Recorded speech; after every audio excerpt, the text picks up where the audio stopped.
आज हम जिस किताब की चर्चा करने वाले हैं उस किताब का नाम है ओहरे किसान। यह किताब बाणी प्रकाशन से आई है और इसकी लेखिका हैं अंकिता जैन। इस किताब की समीक्षा लिखी है सर्वेश तिवारी सिरमुख ने। सर्वेश तिवारी सिरमुख लिखते हैं कि हो सकता है कि हम गलत हों, पर मुझे लगता है कि अधिकांश लेखिकाएं जीवन भर स्त्री विमर्श लिखती रह जाती हैं। घर की चारदीवारी लांघने के दावे के बाद भी उनके लेखन में स्त्रीवाद की चारदीवारी लांघना बड़ा कठिन होता है शायद। ऐसे में किसी लेखिका का कृषि और किसान जैसे विषय पर लिखना और इतना गंभीर लिखना कि पुस्तक स्वयं में एक उपयोगी शोध ग्रंथ लगने लगे, यह एक सुखद आश्चर्य है। एक मजेदार बात यह भी है कि भारत में किसानों पर जब भी कुछ लिखा जाता है तो केवल और केवल तत्कालिक सरकार की आलोचना के लिए लिखा जाता है। उसमें ऐसा कुछ भी नहीं होता है जो किसानों के काम का हो। ओहरे किसान की लेखिका अंकिता जैन इस परंपरा को भी तोड़ती दिखती हैं।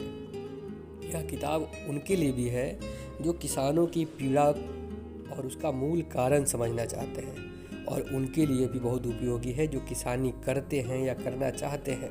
किताब बात करती है खेती के प्राचीन तरीकों की, रोज खेती छोड़ते किसानों की, उर्वरक झोंक कर फसल के नाम पर जहर उपजाने की मारामारी की, और इन सब के बाद वापस प्रकृति की ओर लौटकर जैविक तरीके से खेती करके समृद्ध हो सकने के सुंदर उम्मीद की।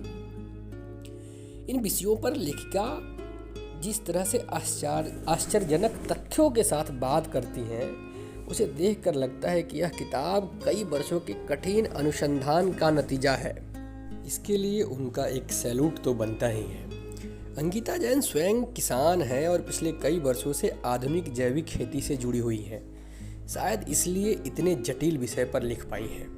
मैं अपनी बात करूं तो किसान होने के बाद भी मैं किसान नहीं हूं और मुझे कथेतर साहित्य में अधिक रुचि नहीं है। फिर भी ओहरे किसान बिना चिढ़े पड़ गया हूँ। यह लेखिका की रुचिकर शैली के कारण हुआ है। एक बात और, पिछले कुछ दशकों में कृषि और किसान के विषय पर हमारी ओर से लिखी गई यह इकलौती किताब है।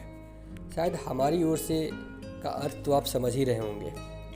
220 पन्नों वाली 299 रुपये की यह किताब छपाई, पेपर और प्रूफ आदि की कसौटी पर भी खरी है और इस लायक है कि इसको पढ़ना ही चाहिए। लेखिका को इस किताब के लिए बहुत बहुत बधाई। तो दोस्तों, यह थी समीक्षा ओहरे किसान की, जिसको लिखा था सर्वेश तिवारी सिरमुख ने। अगली बार हम फिर किसी अन्य किताब के साथ हाजिर होंगे। तब तक के लिए नमस्कार।